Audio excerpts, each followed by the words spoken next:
everybody. Welcome to the first episode of The Cheeky Natives. My name's Alman Elisha. My name is Chinelo. And we just want to welcome you to another great broadcast of The Cheeky Natives. Yes, as we've said before, this is the first episode of The Cheeky Natives, and essentially what we're going to do is talk about a lot of things, but primarily we're going to review books that we read. And I think it's very important to start with one of our favorite writers, James Baldwin, a queer writer in the 1960s, and he says, "You think your pain and your heartbreak are unprecedented in the history of the world, but then you read. It was books that taught me that the things that tormented me most were the very things that connected me with the people of all the people who were alive and who had been alive." And I think that's just such an important reminder that the reason why we read, I know for most of us reading is about education, but for some of us it's about escaping and about living the lives of other people. And I think this is important just to share this experience, our journey of reading as we really enjoy reading books.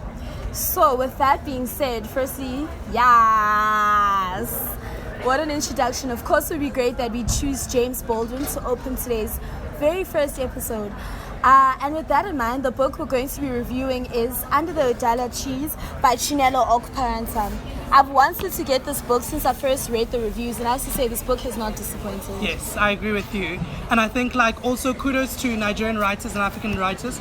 I feel like time and time again, West Africa has brought the things, hey? And in particular, Under the Udala Trees is one book which I think will stay with us even after having read it. So, we need to talk about this book. Homie, I actually don't even know where to begin, right?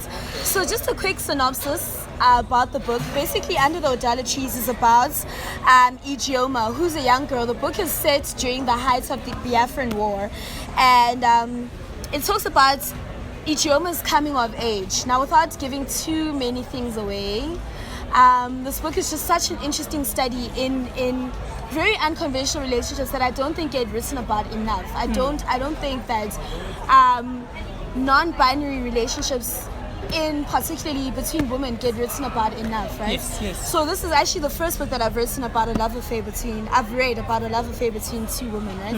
And it's really, really powerful, right? And it's 2017, and this is the first book I'm reading. Yes. Yeah. And I think also what's important is it's the visibility of queer stories, right? I think apart from James Baldwin again, who writes Giovanni's Room in the 1960s, this post James Baldwin, this is one of also the first books. Also apart from Peggy Boy Blue by Nakane, this is one of the stories. But again, this is about women, whereas both Giovanni's Room and Peggy Boy Blue were about men. So I think the visibilities of queer women's stories is very important. So we've gone on about how great this book is, but I had to hug myself close after reading this book for a lot of reasons, right? I think firstly with regards to the characters, so the protagonist is Ijeoma, right? And Ijeoma is this young girl, and I think many of us, I could see a lot of myself in Ijeoma, right? And in the struggle to find what it means to be yourself outside of the parameters that are set by people of what you should be as a young black woman, you know? That the idea that a young black woman should be primed for marriage, and that your success and your failures are reflective of your family, right? And their own failings is such a powerful theme, and I think it's something that we all grapple with, right? Because growing up, you always get told if you do stuff, right? And it really comes through so powerfully in the story. I agree with you, and I think what was really important for me is remembering, when Chimamanda speaks about all women should be feminists, and how she speaks about women are born or birthed to be certain things.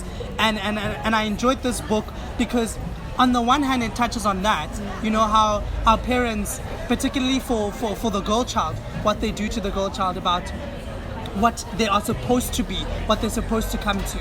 And I think this is a great story to just investigate also how violent in a way parenting can be.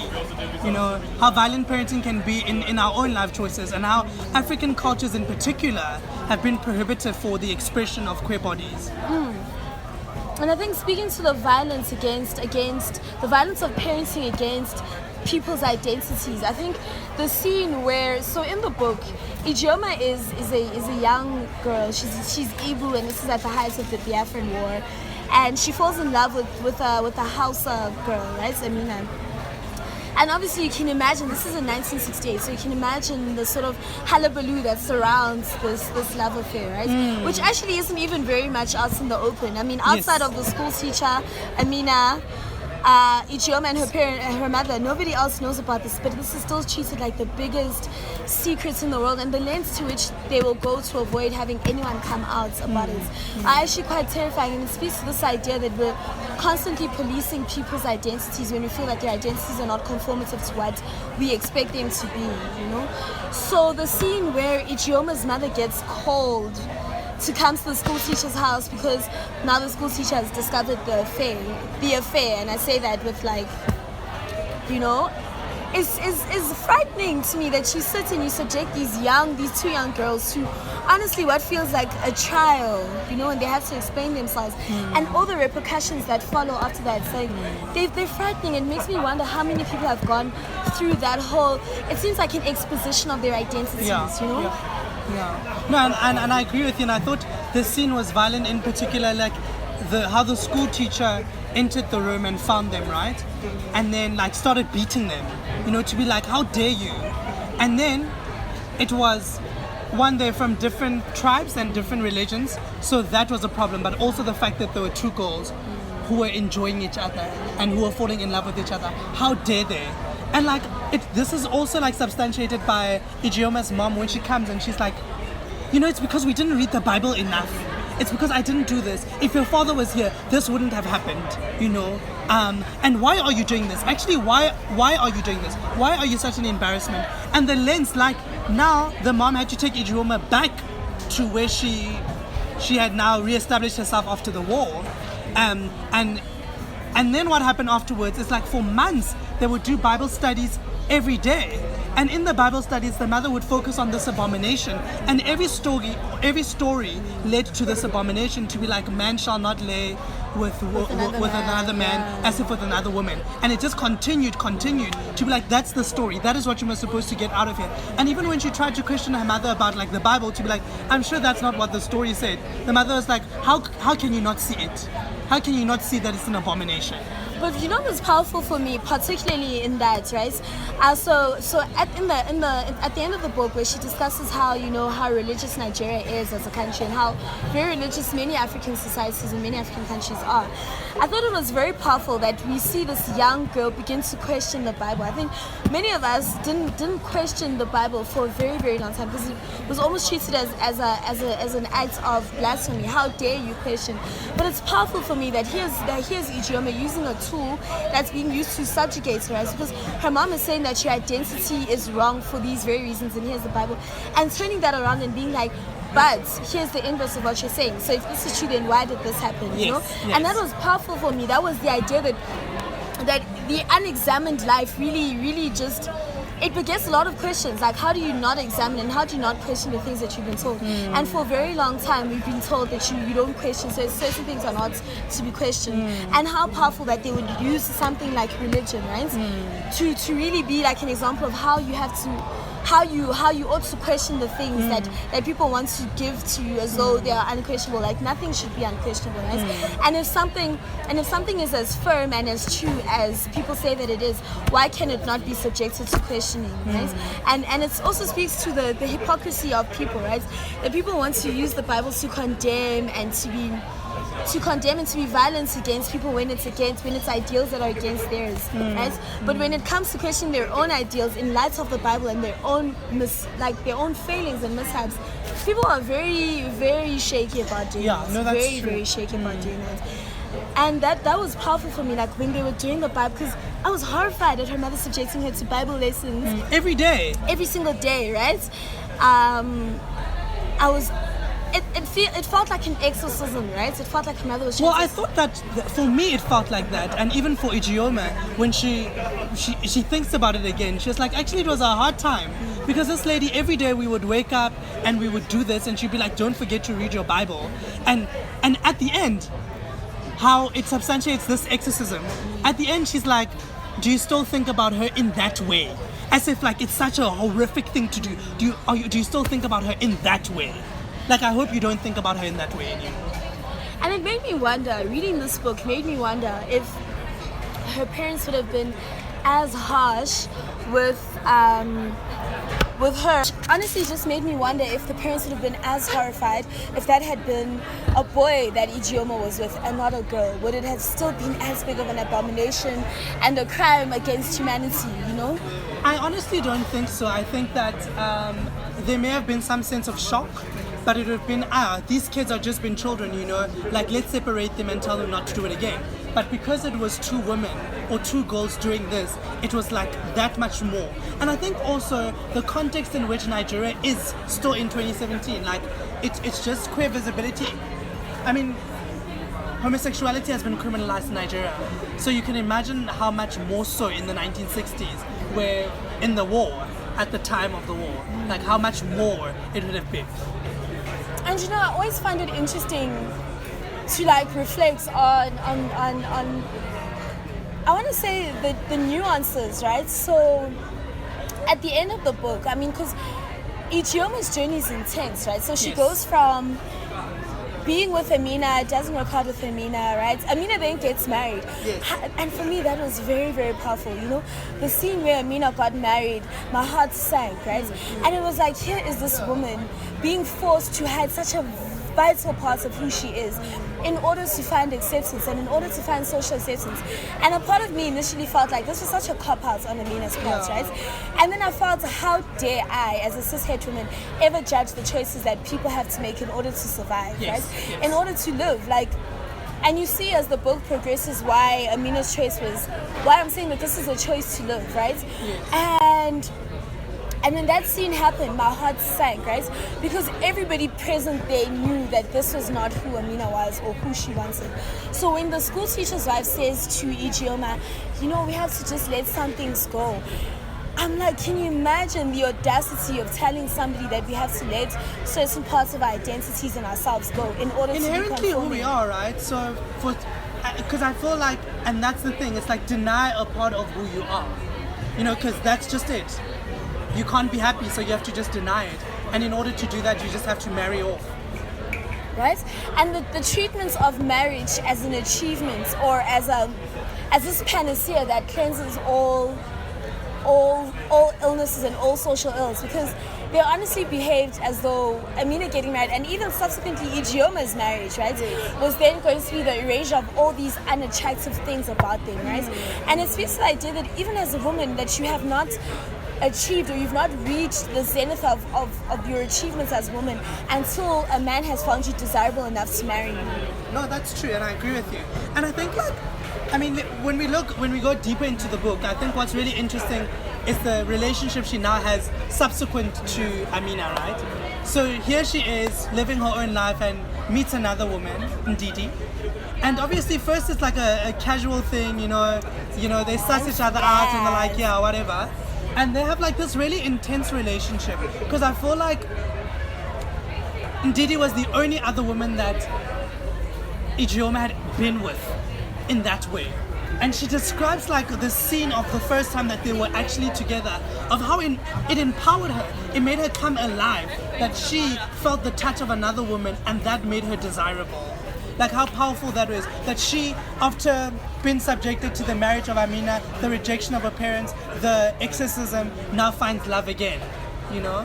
And I think what was so beautiful about this book is how respectfully it's written. Like, I think sometimes we tend to write about marginalized communities in ways that are not respectful of them. Do you know what I mean? Like, I'm thinking of things like poverty porn and how we write about poor people and how we subject their lives to this sort of like this examination, you know, and sometimes it feels very clinical and very inhumane, as though we're standing on the outside looking in, but we do it in ways that are so violent and so aggressive and so disrespectful to those communities.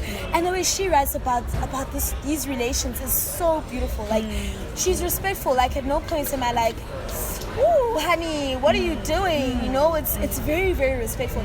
And it's powerful because it speaks to the idea that we treat even non-binary confirming, you know, relationships as, we treat them in respectful ways, right? We normalize them. We treat relationships between men and men and women, or transgender women and men, or whatever the case may be, in respectful ways, and that's powerful to me. It's pertinent.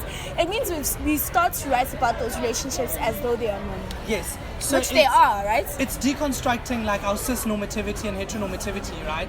And not making these things seem like it's outliers. It's like something that happens there, but to being like, actually, these are people's lives, and it's people's lives, and we need to afford them the respect as people.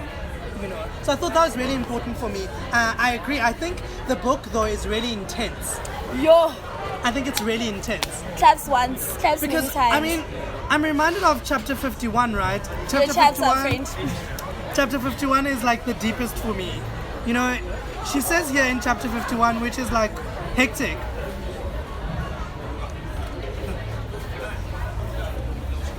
There was a beating yesterday. Indeed, he said very softly one evening. She appeared to be speaking to herself or into the air rather than to me. There were two men. I had never knew them. They were friends of Adina from the university. From the days they seemed to have disappeared, fallen off the face of the earth. And then yesterday, she heard something at the market, whispered about a pair of sissies being beaten by a crowd of people. She went to the bushes behind the dirt road, not far from where they lived, and she found the two of them there, naked and beaten to death. Her voice was soft and crusty now, as if her throat was parched. This sort of thing has always happened, like several years ago when they burned down that other church that I told you about. But I hadn't gone to that church, so the burning did not feel completely real, and no one died. This time it's different. This time basically happened right before my eyes, and I can't take the feeling that it could easily have been me or you. I went to her and I wrapped my arms around her. We called the police. They couldn't be bothered to do anything, not even to take their bodies away. Let them rot like the faggots they are, one of the officers said. The other one said, if they were not dead already, we would have beaten them some more. In the end, it was Adina and I who took their bodies, she said. We carried and cleaned them and prepared them for burial. Imagine their bodies in my arms. Her voice by now was a trembling whisper. And this chapter stayed with me even after reading the book. So there were two incidents of violence in this book. Two very major incidents of violence, and like they stayed with me just because of how real they were and how relatable they were, right? Because I mean, how many reports have you heard of black queer women being murdered? Yeah. How many reports in this country alone? This year, this month, this day, right? Yes. And so the two incidents, the first one was the church, which was a refuge, which I also found very interesting, that a church was used as a refuge for these women, right? So they'd have their parties and they'd meet up and, A safe space, like, it's a redemptive quality of the church again for me. Like the idea that, something that seeks to separate us is something where we find refuge in. Right? And the burning of the church, for me, was like, after I read that scene, I closed the book and I left it for a little bit because it was so relatable to me. How many times have queer bodies been subjected to violence in what should be safe spaces? So when black women are getting murdered in their homes, right? The most recent, remember, like, when black women are getting murdered in their homes, it should be safe spaces because they are queer. It speaks to the idea that there is no place where women are safe, where their bodies can be safe, where their choices are not to be held up to as mirrors of society's own abilities, whatever, right? And the burning of the church stayed with me because that felt very real to me. It felt very, very real to me that there were people in this world who would not think twice about burning queer black women in what should be safe spaces, right? So that first incident, and then the incidents that you just read in that book, I had to hold myself close, right? Because this is a very real, very, very real threat to women's bodies everywhere in the world, right? And how much more is it magnified when you are a part of a marginalized community, when you don't even have access to safe spaces, right? And I thought Chinelo's writing and the portrayal of those two incidents were some of the most powerful scenes in the book. And I agree with you. I think like the the church scene for me, right? I read about a month ago, I read an anthology of queer art which is called We Are Flowers, and it was written by Nigerian queer people about the situation in Nigeria even in 2017. And although this book is set in 1968, we can say it still mirrors the same Nigeria. So there's a poem called How to Survive the Fire. The first rule of survival is to run.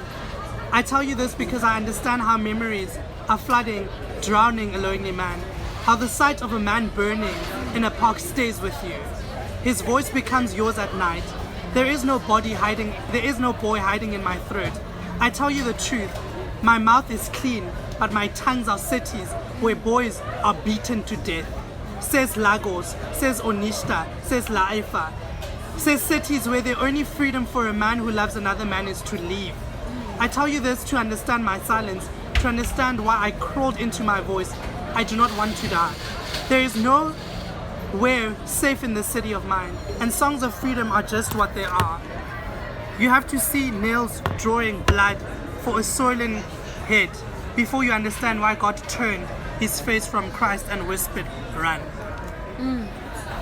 And that just speaks about what you were saying now about how powerful these scenes are, right? So you're talking about, you know, he says here, I want to tell you this to understand how memories are flooding John, a lonely man, how the sight of a burning man in a park stays with you. I feel like these two scenes for me were that. Like, they stayed with me. And you know, so the scene where, towards the end of the book, you know, where Ijeoma and Adina have, it's where Ijeoma and Ndidi have reconciled, you know? And then she says that Ndidi keeps dreaming of different places where they can be in love and they can be safe. And she talks about all these places in Nigeria, right? Excuse me. And then Ijeoma says eventually she has to love because it's like a different place every day. Yeah. And Ndidi's like, no, it's all of these places, right? And it speaks to the idea that perhaps that really is what it needs to be, that it is all these places where you can be in love and be queer and be safe, you know? And this book, I also think this book came at such a pertinent time, right? When we're having to really have deep conversations about what our role as allies can be, you know? This comes in the wake of Chimamanda doing the most for the absolute least when it came to transgender women and their identities, right? And really just making us have to ask ourselves some really deep questions about what does it mean to be an ally, and what does it mean to have politics that are aligned with being an ally, you know? And you and I were having that conversation, you know, off the back of this book about allyship, and you were talking about how you don't believe in allyship and you believe in advocacy. Yes. You know? Yes. And I think, like, for me, I think advocacy is important because it means that you are taking an active step, right, to advocate for people, whether it is in your silence, right? You are actively deciding, you know, here's a marginalized group of people who are talking about a certain thing. I can't insert myself because I have privilege of whatever kind it is. It could be racial, it could be gender, it could be sexuality. And I think, like, allyships sort of takes away from this advocating that you need to do. Because for me, allyship, as I've seen it play out in life, is people can be in a problematic space and not say anything, and then go to the marginalized group and say, you know, when people were talking bad things, when people were being patriarchal or homophobic, I was really offended. But they didn't do anything, they didn't call it out. So I think that we need to move from allyship to advocacy, like where your privilege, where your penis, where your cisness gives you the privilege, use it. Call out fuckery and call out privilege where you need to call it out. Don't be quiet and then want a pat on your shoulder for being offended. Yes, for being offended and for knowing that it was offensive, you know. Yeah. And I think as the story continues, you know, I think Ijeoma's mother actually becomes an ally, but she just doesn't realize that she's become an ally. Yes. So when Ijeoma leaves her husband and all the unhappiness and the subsequent abuse, right? And she comes home and her mother says some things just have to be accepted. Yes. And they have tried, and when she talks about the trying, you can hear that it's a trying on her part, that I've now tried to make you this thing that you clearly could not be and that you weren't, and now I'm accepting you as a person. And even how her mother respects her relationship with Ndidi subsequent to that. So how the only people that know about her relationship with Ndidi are her mother and her daughter, and how these two women function as allies, right? They keep the sanctity of the relationship. They respect it, and it seems like even though her mother's doesn't vocalize her approval, she's gone to the point where she stops vocalizing her disapproval. Yes. And from having gone from being the Bible studies tyrant, to this woman who is saying this is who you love, and some things are some things, and this is it. That's a powerful step in allyship, and I think sometimes we have very rigid ideas about allyship is. Yeah. We think that allyship is you taking placards and being like, I support these things. Allyship is a very real and very visible act, right? It's in the doing. It's not in the speaking or the saying. It's in the doing. It's like what you were saying, that for me personally, allyship is null and void if your actions are not in keeping with with the politics that you claim to promote, right? So if you're saying to me you are in allyship with queer bodies, that should be reflected in the way that you behave. So if you're going to say, yes, I'm in allyship with queer bodies, and then go on to support spaces and places and things which harm and jeopardize those very people that you're claiming to support, then maybe you're not an ally, right? Yes, no, I agree with you. And I think also, it's interesting you mention the marriage, because it's insane, right? So Ndidi and Ijeoma have this loving relationship, and Chipondo, who later becomes Ijeoma's husband, has been pursuing her relentlessly. And Ndidi is just go on one date with him, try heterosexuality, maybe it's a thing that will work for you. Because we are not safe. And it's very important to place that in context, because it happens right after the church burning. Burns down, yes. It happens right after the church burning. And it's the idea that maybe you need to suspend this very vital part of who you are in order to survive. Yes. And it makes me think of how many times have women around the world suspended and buried the very vital parts of who they were in order to survive. And speaking of Chibundu, I found Chibundu to be a very interesting character, right? For a lot of reasons. I didn't want to like him, but a part of me ended up feeling sorry for him, because I felt like there were things about him that we didn't know that affected the way that he was as a person. So I definitely agree with you. I think one of the things that I thought about, post now getting finding that he was a human being and he had his own problems, I have very huge problems with his patriarchy, because he inserts himself as a man so deeply, and he's entitled to so much by virtue of his penis, and I thought that was disgusting. But I was thinking about desirability. I find that he was not desired as a man, and when Ijeoma extended this dating, someone desired him, and he held on so closely to that desirability, because I want to believe for most of his life he was undesired. He was rejected. And now finally someone wanted to see him, and he held onto that very closely. And it just speaks to when your own brokenness, and I think this is something we've discussed a lot, how sometimes we find the brokenness in other people as a mirror of our own brokenness, right? So when they talk in the church and she says to him, my mother, I walked into my mother praying for me because she said that what I was and what I'd done was an abomination. And he says, no, I don't want to hear it. And he almost dismisses it, because he has an idea of who Ijeoma should be, and how there should be anything less than that, or anything outside of the confines of that perfection, right? And they gone to have a daughter, which was very interesting for me, that they had a daughter, and how Ijeoma feels that perhaps this motherhood will serve as a healing for what she believes. Cure her. Yes, for what she believes is this sickness that is homosexuality, right?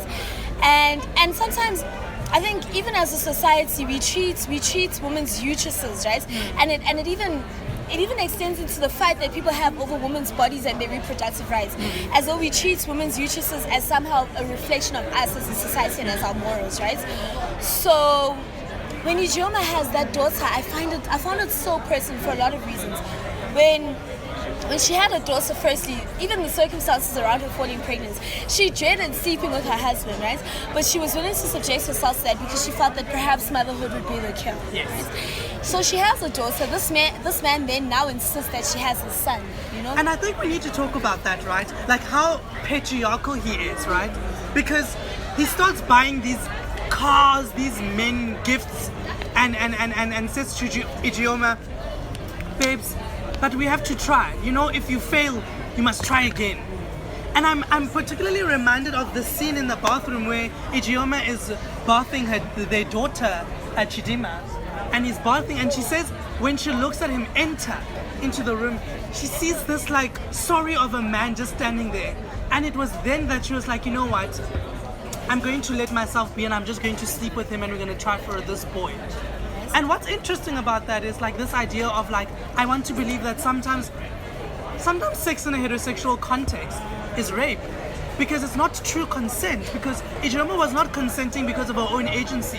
It was because she was feeling sorry for this man who wanted a son, that she was like, you know what? I'm just going to do it. I don't want to, but I'm going to do it. And sometimes, and I think people have these very rigid ideas of what coercion looks like. Coercion sometimes is not someone holding a gun or a knife to your head. Sometimes it is the threat of, I'm going to leave you, I'm going to subject you to all these other horrors, right? Without me even verbalizing. So you know that I'm demanding a son. That is coercion. It's you owe me. When he says you owe me this much, yes, you owe me a son because the daughter you have produced is insufficient. The entitlement to women's bodies, the entitlement to your wife's body. You're a custodian of your womb because you owe it to me. You produce something that I do not want, and now we will try until I get what I want, because what I want is a son. And if it means we must try 10 times, and if it means that you must die in childbirth, or if it means that you must be ill or whatever may happen to you in this process, then let it be so. But you owe me this. I had to read that scene over and over again where he said, you owe me this much. I've been nothing but good to you. It speaks to the myth of the nice guy. You know, Chinelo gets portrayed as this nice guy, works hard, looks after his family, he's just a good man. But is he really a good man? Is he really, you know? And the idea that even with nice guys, right? Nice guys also sometimes act as though they're entitled to women's bodies, right? Because I am a nice guy and I haven't abused you or beaten you or done anything to you. You therefore owe me your affection. You owe me this child. You owe me A, B, C, D, E, right? And it speaks to the entitlement that men have, that even for being a decent person, you feel as though the woman in your life owe you. But was he really that decent though? Because I'm reminded as he's speaking about his niceness, about how when he read, because you know in the marriage Ijeoma started sending Ndidi letters, and Chipundo found out about this, and he hid those letters away from her. He hid them. He was like, no, perhaps I didn't want to believe it. But then he found the letters that Ijeoma was writing to Ndidi, hidden under her mattress. And he's like, oh, how dare you? You know, I'm reminded of the scene where she says, he is my husband, but I love you. Like, I'm here, but I want to be with you. How powerful that is. Yes. How powerful is that I want to be elsewhere, but I'm forced to be here because I can't. I can't be with you, you know? This book, guys, was many things, hey? This book was really, really many things. Yeah. And you know, I think I could wax lyrical about this book. I could go on and on and on about this book. Yeah. But I think this is such a powerful book for a lot of reasons, that you could see yourself in each of the characters, right? So in Ijeoma's desire for acceptance, people often make it sound as though it's a cowardly thing to desire acceptance from the people whom you love most, who you hold dearest to you. But the older I'm getting, the less harsh I am towards that, because it feels like a very real and very human need that you want the people that you care about, that you love. You want to feel as though those people approve of you, as though those people love you, and as though those people are proud of you, right? And to be denied of that feels very, very violent, right? And to be denied of that because of who you are intrinsically as a person, like, feels like such a violence against you, right? No, I definitely hear you, and I think like just as I'm trying to find this poem that I read in this anthology of queer poetry about exactly that, like, you know, this acceptance.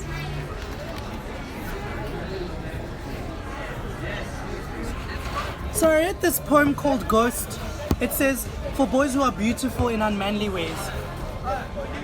We grew up hating our bodies because they came in these thin, fragile shapes. They were finuses, had layers of feathery grace, had charm, had miracles that were rare and strange. Because we were beautiful in ways that shocked, in ways that raised dust, ruffled water, drew rage from other boys, and stones and sticks and fire from men of the city. So we retreated like spygrasses, withdrew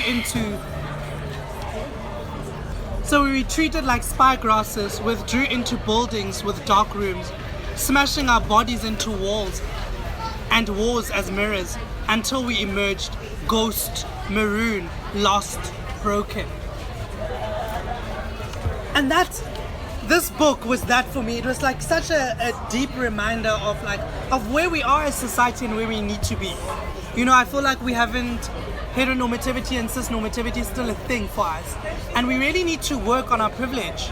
We really need to work on these privileges that we hold, and we need to deconstruct so that we can truly live in an intersectional society. You know, we like to throw this word intersectionality around, but really, are we really being intersectional if our politics are problematic, if we're still being homophobic, if we're still transphobic? And I mean, for me, like, I think the closing scene is so powerful. I actually just want to read. So this is the scene where Ijeoma comes back from a very unhappy marriage with Chibundu, her husband.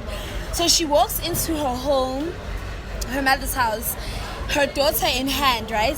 And she says to her mother, "Mama, I can't anymore."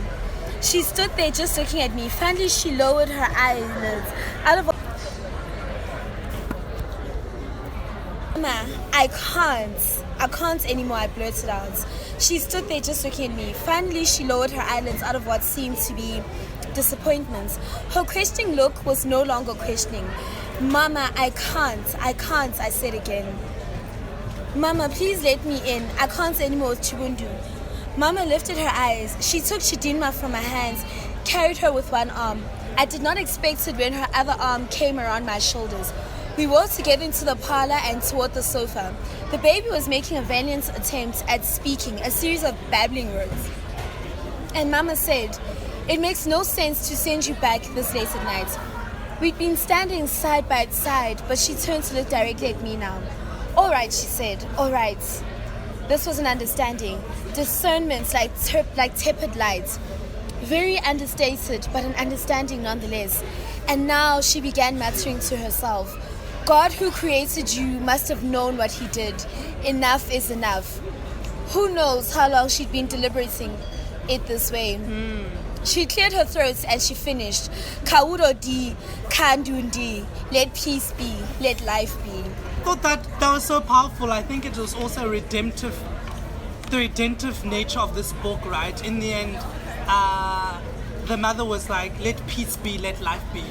You know, to be like, my daughter, I've tried everything. And now, let life be. Surely God who created you must have known what he was doing. I found that so powerful, that the same God who earlier on was being used to punish and to judge Ijeoma was the same God who was giving the mother peace, you know, who was like, she felt that this was enough, and primarily the cause, although the space from which it came from, was really, really powerful for me, you know. I think that Chinelo's book is a must read, and I think in light this has been such a powerful year for queer visibility, right? Yeah. Moonlight's doing as well as it did, you know, was powerful, and it was such a powerful stamp, right? And it was such a powerful idea that even unconventional love stories have a place to be told, right? Yes. Because we're always hearing about black love, hey, you know. Yeah. But black love only looks a certain way, and people think of black love as being Michelle and Barack, you know. But sometimes black love is Ijeoma and Didi, you know? Yeah. And can we get to a place where there is an acceptance of that and there is an embracement of that? And for me, this book was so well timed and such a powerful read. I definitely agree with you, Alma. I think that it's a must read. I think for me, I will continuously go back to this book because it's just, Chinelo has captured this story so beautifully. Like I haven't read such a beautiful book in a long time. And I think also like just queer literature now finally making its mark even on the African continent, even in the African story. Because most of the queer story, even Moonlight for instance, although a black story, is an African American story. So I think the visibility of queer African stories, because it looks different from African Americans or black Americans. So like how much land, what type of land would you give this book? A wine farm, a shack, or like some Clifton Beach? Oh wow. So just a heads up to all of our listeners, instead of giving people ratings out of stars or whatever, we've decided that we're going to rate books out of land, because land has the answers. Yes. So with that being said, Chinelo deserves a wine farm in Stellenbosch. No, babes, you're right. She deserves a wine farm in Stellenbosch. I think Franschhoek. No, we were giving it to her for this book alone. No, we're giving it to her. Give that girl land. Yeah, give that girl land. Alright guys, thank you for joining us on this week's episode of The Cheeky Natives. Yes. I hope that you have found this as interesting as it was to record it. Stay tuned. We're only... And I think that definitely grab yourself a copy of Under the Udala Tree. And please, like, support Buy Black. So if you can, buy at a black bookstore. And also just read. Do the things. That's it guys from us this week. We'll catch you again soon. Yes, ciao.